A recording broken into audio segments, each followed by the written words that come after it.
I think there, I mean, specifically, it was the hypocriticalness of I'm going to say something, and then I'm going to do the different. I'm going to be different. I'm going to do this. And then you've gone on to do that even more so with running a But business. I'm glad you went to this because I was going to ask you about that anyway.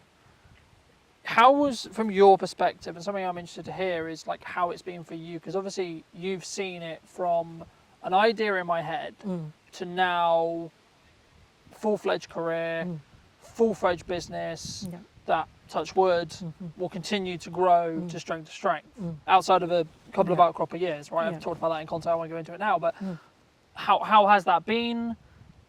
Like, is it like, how's it been? It's been really encouraging for me to see because, as I've just explained, I think if you hadn't had all of the positive support, it'd be very easy to go down some other road. Or, do you think it was the reason maybe why I didn't? Because I had that constant focus?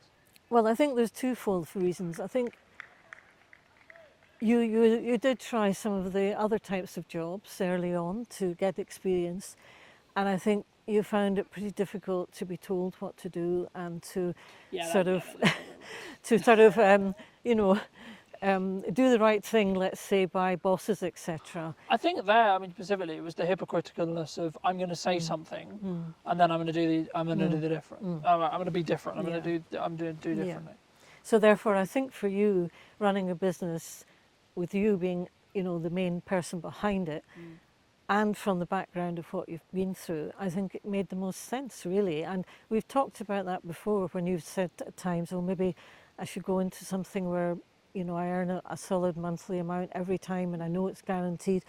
And I've said, well, do you really think you could do that now when you've had all these years being independent and being your own boss? I think it's common to say, I think people find it very common to say that there is a level of you're unemployable, right? The kind of cliche thing to say is like, if you work for yourself, you become unemployable. But I think actually it requires, and I think this is like a shift in how people are working now. I think the generations below me coming up, but also even maybe my age roughly, are more ballsy, you could say. They expect more standards. They expect, maybe that was from COVID, I don't know, but maybe they were in a position where they actually do expect more. They do expect more salary. Maybe they have more options. And I think for me, I think there is a world, especially with artificial intelligence and like the stuff going on there, there's going to be more standout people who will stand out for themselves rather than being a low cost, potentially, corporations have always done it, right? They've always looked to hire someone cheap to do a grunt job. I've done them, right? I recommend everyone does 1 or 2 jobs like that. But I think for me, I mean, I don't know the numbers, but I know that there's a huge number of entrepreneurs that are dyslexic or ADHD or some form of neurodivergentness as a whole. And I think that that's part of the way we think, perhaps. I think that's part of the way that how we problem solve. I mean, one of the I guess the silver linings to dyslexia is being able to problem solve.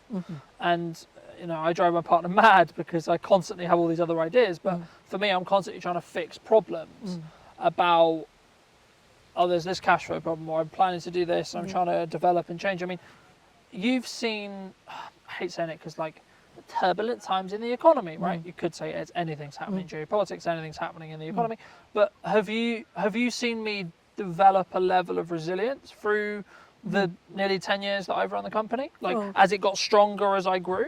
I think so, because I mean, you couldn't have recovered from, in our case, the Novichok situation. Then we have COVID. Then we have the situation of the instability in the economy, and now dominated particularly by Donald Trump, Mary mentioned, which have all ripple effects on businesses.